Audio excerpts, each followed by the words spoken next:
한 절씩 교독하여서 읽겠습니다. 제가 먼저 한 절 읽겠습니다. 아합이 엘리야가 행한 모든 일과 그가 어떻게 모든 선지자를 칼로 죽였는지를 이세벨에게 말하니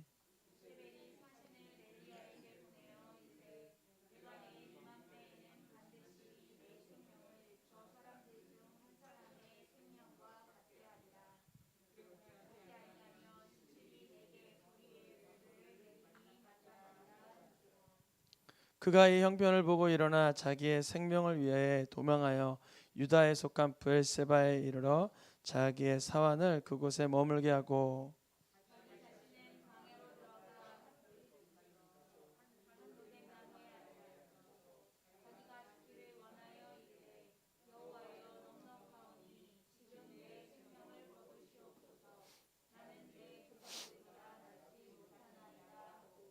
아멘.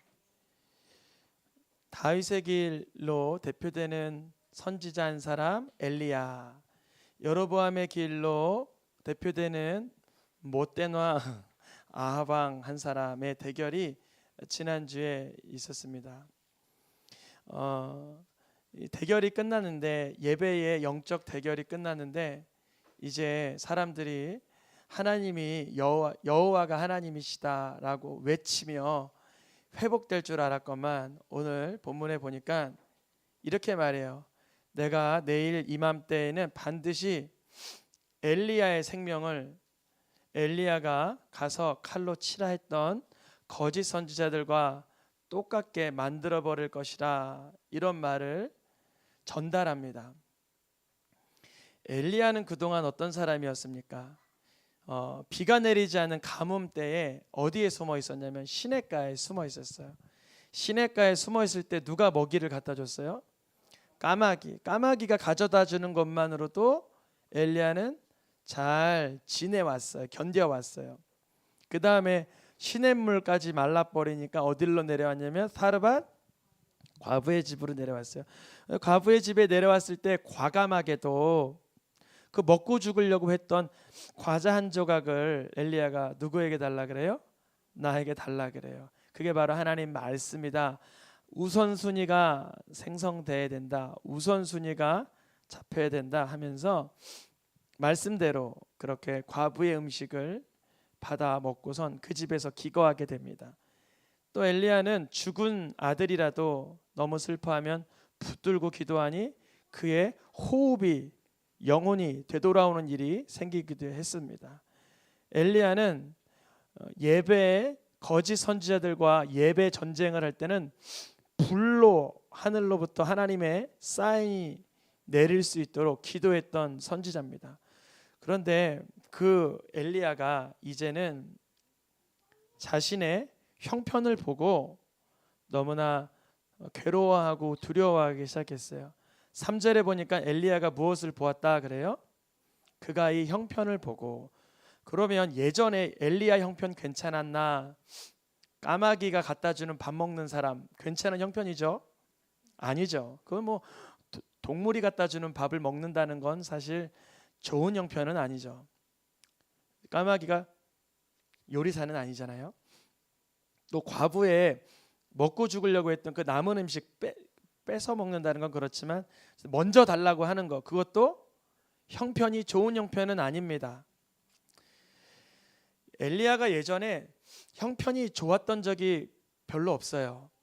그런데 지금은 형편 보고 있어요. 형편 보다 보니까 죽을 것 같아요. 너무나 무서워요. 불로 응답하는 하나님을 경험했던 엘리야인데 자신이 죽게 된다는 말을 들었어요.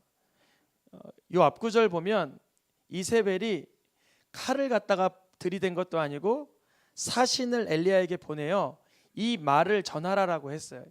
그러니까 엘리야가, 저는 그런 생각도 해봤어요. 너무 영적이라 말을 듣는 즉시 그림이 확 그려지는 거예요. 그래서 너무 더 떨리지 않았나.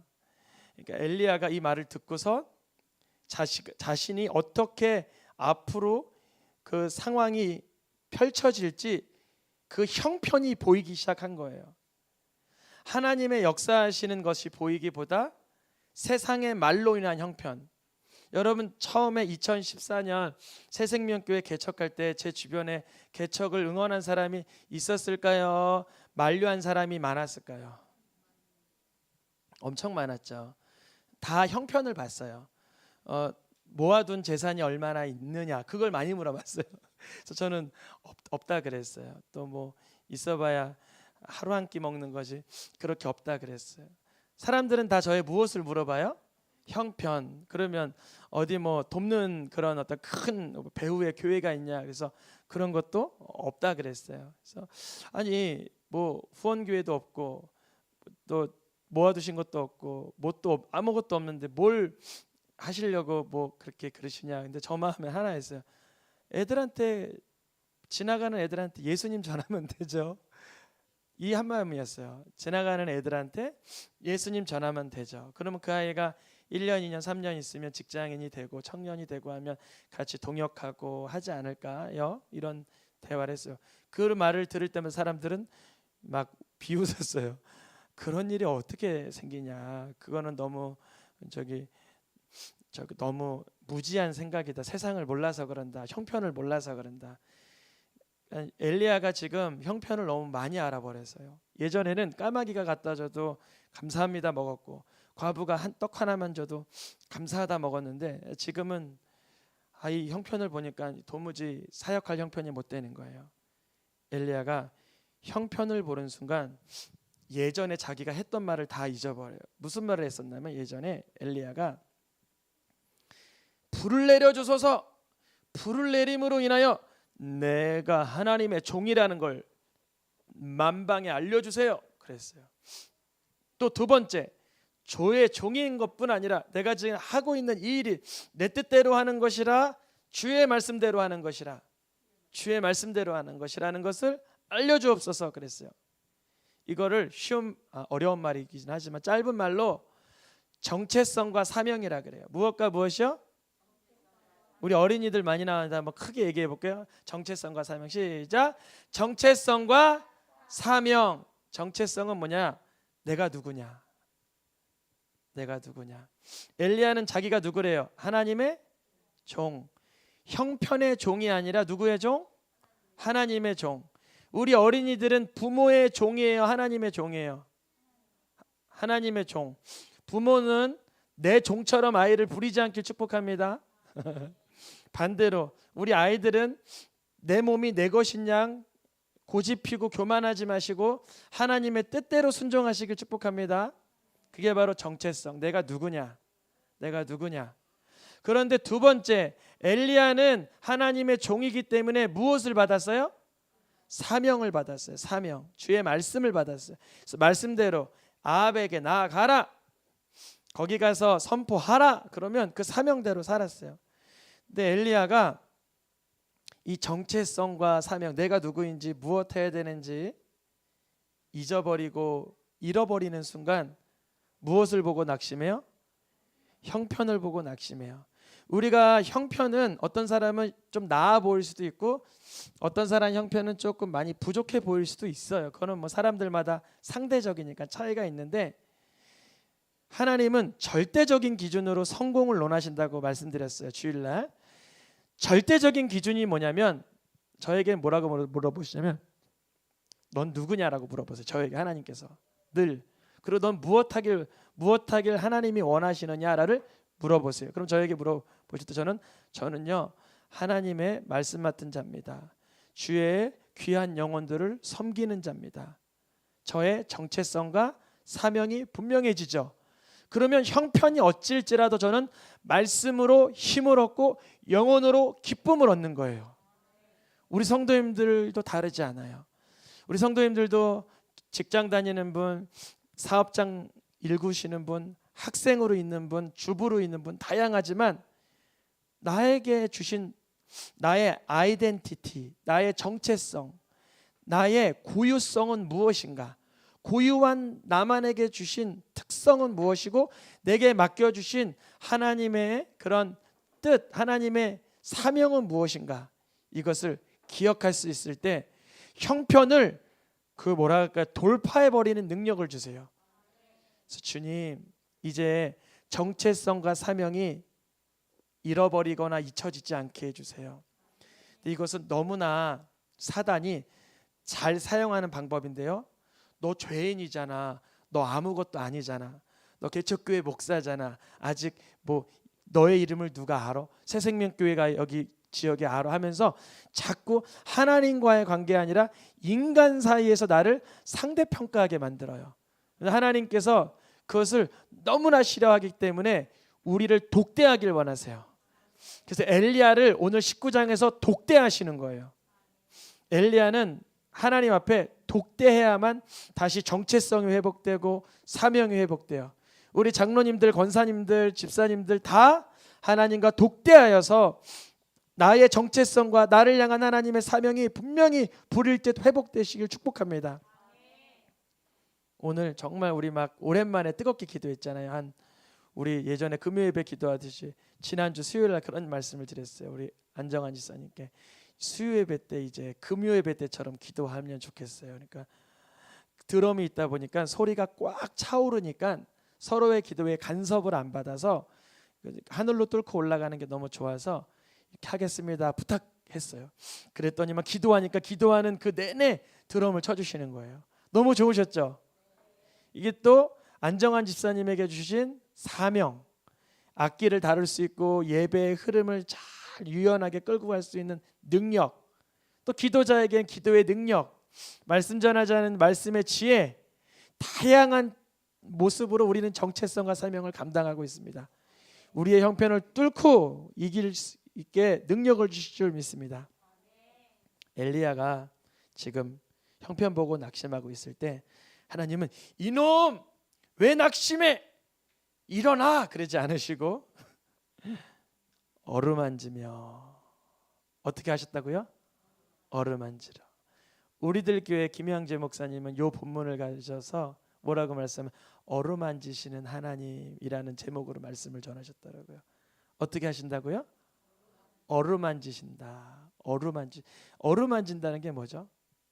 우리 아이들이 가끔 잘 때 보면 뭐 악몽 같은 거 꿀 때 있잖아요.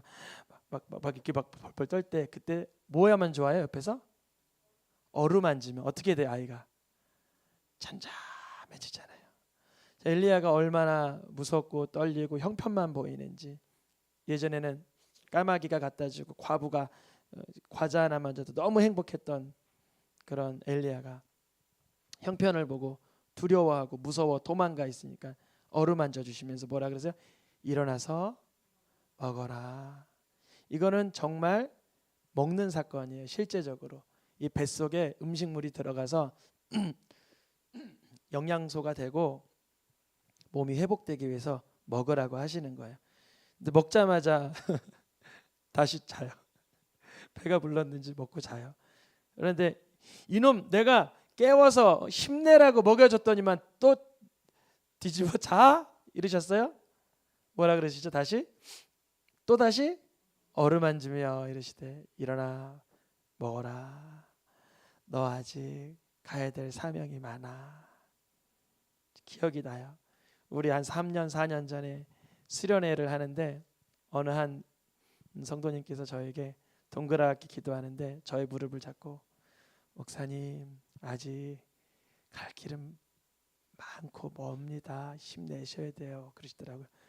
그 권면에 제가 얼마나 눈물이 많이 흘리고 하나님 앞에 이렇게 꺽꺽 이렇게 눈물이 쏟아지는지 주님이 그러시는 거예요. 어루만지면서 일어나 먹어라. 내가 갈 길 다 가지 못하면 어떻게 하겠니? 그러시는 거예요. 하나님께서는 엘리야에게만 꼭 맡기고 싶은 구간이 있어요. 뭐라고요?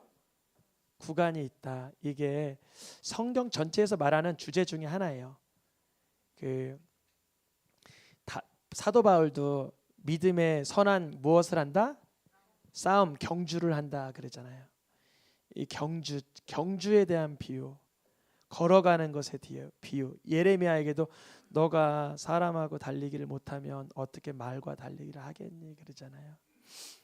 우리가 지치고 힘들 때 하나님께서 우리를 다그치지는 않으시더라고요.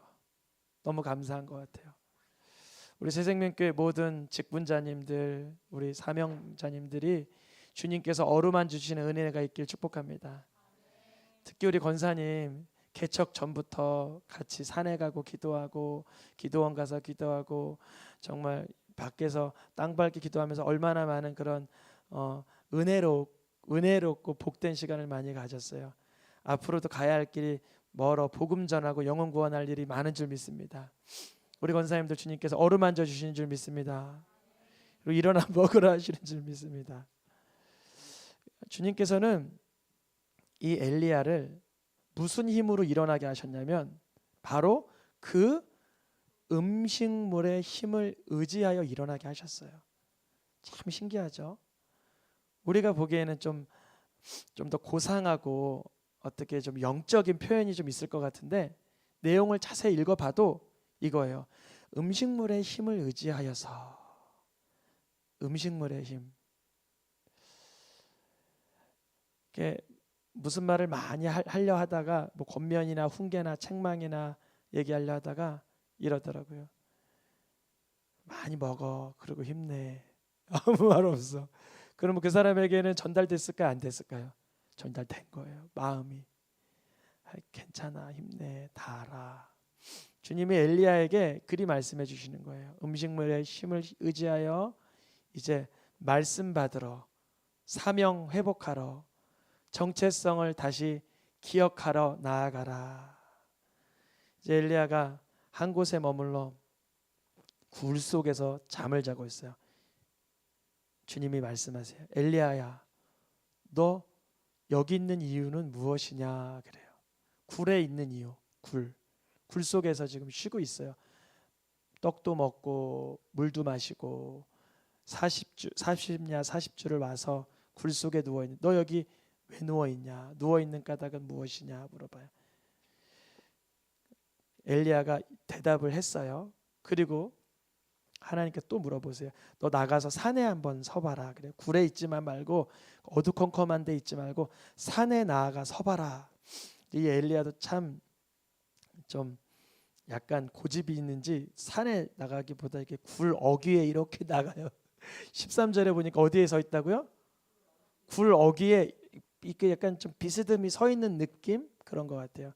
그때 엘리야가 또 이렇게 약간 틈 사이로 보는 것 같은 그 태도를 가지니까 하나님께서 같은 질문. 엘리야야, 너 거기에 왜 서 있냐? 그렇게 왜 이렇게 굴어기에 서 있냐? 그래요. 그런데 9절의 질문, 13절의 질문에 엘리야는 항상 똑같은 대답을 했어요. 엘리야가 지금의 사명과 정체성을 잃어버리고 괴로워하고 낙심할 수밖에 없었냐면 바로 이거였어요. 읽어보겠습니다. 오직 나만 남았거늘 그들이 내 생명을 찾아 빼앗으려 하나이다. 열왕기상 19장 10절이나 19장 14절이나 같은 말씀이에요. 절이 다른데 완전 똑같아요. 하나님의 질문도 같았어요. 굴에 있을 때도 너가 사는 이유가 무엇이며 너가 거니는 이유가 무엇이며 너가 그리하고 있는 까닭이 무엇이냐라고 물어보신 것처럼 산으로 나오라, 밖으로 나오라 라고 하셨을 때도 같은 질문을 하셨는데 엘리야의 대답은 같았습니다. 나만 남았어요. 우리 새생명교회가 또 2022년 기대하고 바라는 것들 중에 하나는 풍성한 영적인 교류가 많았으면 좋겠어요. 이게 무슨 말이냐면 우리 새생명교회가 그동안 고매동, 영천동 또 코로나로 인해서 다른 어떠한 그 송목사님이 외국에서 오시거나 뭐 우리 교회 선교사님이 여기 방문하 이런 것도 좀 절제되고 못하게 됐었거든요. 근데 2022년 주님이 기회를 주시면 새생명교회만 예수 그리스도를 전하는 교회가 아니라 수많은 건실하고 성장하고 부흥하는 교회들은 오직 예수님만을 그리스도로 선포하고 이스라엘을 품고 열방을 품고 다음 세대를 세우고 나라와 민족을 사랑한다는 이와 같은 사실을 공유할 수 있는 사람들을 주님이 붙여주시기를 원합니다. 우리 새생명교회만 이 방향으로 가는 건가? 주변에 제가 교제하는 목사님들의 어떤 방향수 보면 너무나 같은 그런 노선에 있는, 같은 그런 채널에 있는 분들을 많이 보게 하시더라고요. 젊은 목사님들, 또 부흥하는 그런 공동체 가운데 예수님만을 선포하고 예수 그리스도만을 높이는 교회들을 주님이 귀히 쓰시는 것을 봅니다. 엘리야가 나만 남았건을 할 때 하나님은 뭐라 그러시냐면 7,000명 남았어 그러셨어요. 7,000명이 남아있어. 숫자적으로 딱 7,000으로 떨어진다라기보다 내가 만수로 내가 꽉 차도록 준비해놨어. 나는 여호와 하나님이야 하시면서 나는 7,000명을 남겨둘 저력이 있어 그러시는 거예요. 하나님은 우리의 생각보다 높으시고 우리의 계획보다 깊으시고 넓으신 줄 믿습니다. 엘리야가 사명과 정체성이 이뤄지고 잊어지고 흔들린 까닭은 자기 안에 함몰되고 있었어요. 자기 속에서. 그러다 보니까 이제 나만 남았구나, 나 하나 죽으면 하나님의 나라는 끝이구나 이렇게 생각했어요. 하나님의 나라는 끝이구나, 내가 이토록 불을 내렸고 이 정도까지 했으면 됐지 얼마나 더해, 하나님의 나라는 끝이구나 그랬어요. 하나님의 나라는 엘리야의 승천 이후에도 쭉 오늘까지 흘러가고 있습니다. 엘리야가 이때 하도 잘 도망가서 그랬는지 하나님은 엘리야를 어떻게 하셨어요? 그냥 회리바람으로 데려가세요. 너 그 죽음 무서워하지 마. 난 너를 그냥 죽음도 보지 않고 데려갈 수 있는 능력의 아버지야. 오히려 이 땅에서 죽음이 사용되는 게 복인 줄 믿습니다. 죽음이 뭐 한다는 거야? 사용된. 엘리야의 죽음은 사용됐어요? 사용 안 됐어요? 사용 안 됐어요. 오히려 엘리야의 죽음이 사용된 엘리야는 세례 요한. 세례 요한이 목 잘려 죽을까지 사용받은 거예요. 우리의 죽음도 쓰임 받기를 축복합니다. 그걸 순교라 그러죠. 우리의 생명을 하나님의 나라를 위해서 첨가제나 촉매제나 유익한 걸로 쓰는 거, 그걸 뭐라 그래요? 순교. 어떠한 형태든지. 엘리야는 나만 남았다, 내 생명 내 목숨 끝나면 하나님의 나라는 끝인 것 같다 라고 여겼겠지만 하나님은 그 엘리야를 다독이십니다. 그러니까 여러분 이거예요. 정말 신기한 거는 다윗의 길을 대표하는 사람이 누구예요? 지금 엘리야. 여로보암의 길을 대표하는 사람이 누구예요? 지금 아합. 아합이 너무나 죄를 지어서 거짓 선지자 다 죽었는데, 거짓 선지자 다 죽었다는 말을 이세벨에 하게 하니까 이세벨이 누구 죽이겠다 그래요? 엘리야. 근데 엘리야는 그 문제 때문에 지금 다윗의 길의 대표 주자로서 휘청거리고 있어요. 근데 하나님은요, 다윗의 길에 있는 사람들은 얼마나 놀라운 축복이냐면 여로보암의 길을 걷고 있는 아합의 죄의 문제로 인하여서도 다윗의 길을 걷고 있는 엘리야를 훈련시키고 단련시키고 성장시키십니다. 이게 다른 거예요. 여로보암의 길은 다윗의 길을 보면서 깨달아야 못 깨달아요? 못 깨달아요. 그런데 다윗의 길을 걷고 있는 엘리야는 아합 가문이 그토록 하나님의 불을 보고도 깨닫지 못하고 거짓 선지자가 수백 명이 죽어나가도 깨닫지 못해도 자기를 죽이겠다고 할 때 정체성과 사명을 잊어버리고 낙심했지만 그 문제를 가지고도 다윗의 길에 있는 사람은 깨닫게 하시는 거예요. 이게 엄청난 거예요. 그러니까 어떤 사람이 죄를 많이 져요. 너무나 속상하고 가슴 아프죠. 근데 하나님의 사람들은 그 큰 죄를 통해서도 내가 깨닫는 거예요. 지금 죄는 아합이 졌어요? 엘리야가 졌어요? 아합이 졌어요. 지금 우상 숭배는 이세벨이 했어요? 엘리야가 했어요? 이세벨이 했어요. 그런데 하나님은 누구에게 마음이 계속 쓰여지는 거예요? 엘리야에게. 엘리야야, 그 문제 있지. 하나님의 나라가 끝나는 게 아니야. 엘리야야, 수많은 선지자들을 아합과 이세벨이 죽인다 할지라도 하나님의 나라는 계속 이어가고 있어. 엘리야야, 낙심하지 마. 너의 사명과 정체성을 기억하고 회복하렴 먹여주시고 어루만져 주시고 나만 남았건을 하는 그 와중에 있는 엘리야에게 주님은 이제 사명과 정체성을 회복시켜 주십니다.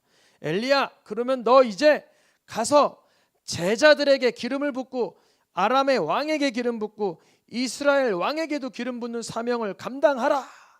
다시금 사명을 주시는 거예요, 엘리야에게. 근데 엘리야가 받은 사명 중에 하는 건 엘리사에게 기름 붓는 것만 해요. 엘리야가 하사엘에게 기름 붓는 거나 예후에게 기름 붓는 일은 다른 선지자, 다른 선지 생도들이 합니다. 어떤 의미가 있냐? 우리의 사명에는 하나님의 태초 때로부터 종말 때 이르기까지, 천국의 입성 때까지 일직선에 쭉 트랙이 있다고 한다면 계속 바톤이 터치되는 거예요. 우리는 내 구간에 충성만 하면 돼요. 내 구간이 5년짜리 될 수도 있고 어떤 분은 50년 될 수도 있겠죠. 근데 이거는 하나님의 기준에서 보면 짧고 긴 게 아니에요. 그 영혼에게 맡긴 구간일 뿐이에요. 그걸 뭐라 그래요? 사명 그래요. 사명. 그래서 어떤 사람에게는 한국에 조선 땅에 오자마자 목 잘려 죽으며 성경 건네준 사람이 있고요. 그 성경을 벽지에 도배로 발랐다가 그것을 보고 회개하는 사람이 있고요. 회개하여 장로가 되어 그 시대에 쓰임 받는 사람이 있는 거예요. 구간이 다 다릅니다. 우리 새생명교회 우리는 어느 구간 걷고 있는지 달리고 있는지 잘 몰라요. 근데 우리 권사님 장로님들이 충성하며 순종하며 저도 마찬가지로 그리할 때 우리 이 어린아이들을 또 하나님의 그 사명의 구간을 아주 건실하게 달리게 하실 줄 믿습니다. 이 주님의 사명을 갖고 있는 이 하나님의 자녀, 하나님의 사람이라는 정체성을 갖고 있던 사람이 몇 명이라고요? 7,000명을 남겨놨어요.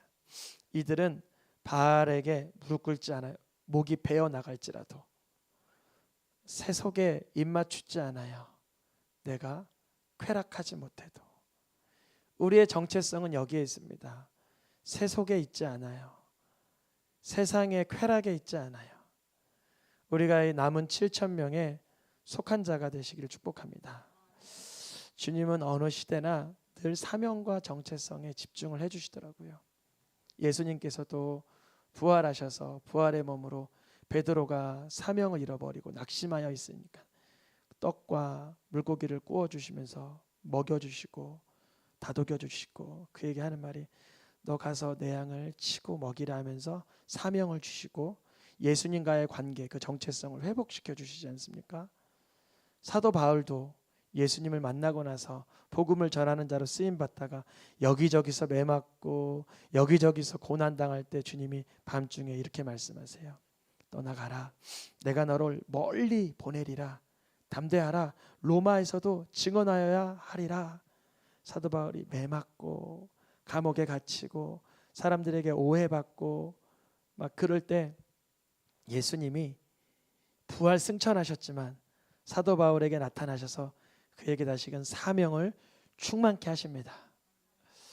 오늘 엘리야 19장의 말씀은 아합 여로보암의 그 죄악 한가운데서 벌어진 다윗의 길을 걷고 있는 엘리야를 향한 하나님의 축복이었습니다. 우리는 지금 수많은 이들이 여로보암의 길을 걷고 있는 그런 죄악의 관영한 시대에 살고 있다 할지라도 우리 한 사람 한 사람을 주님은 그 가운데서 사명을 회복시켜 주실 줄 믿습니다. 너는 하나님의 자녀다라는 정체성을 회복시켜 주실 줄 믿습니다. 우리 찬양하며 기도하겠습니다.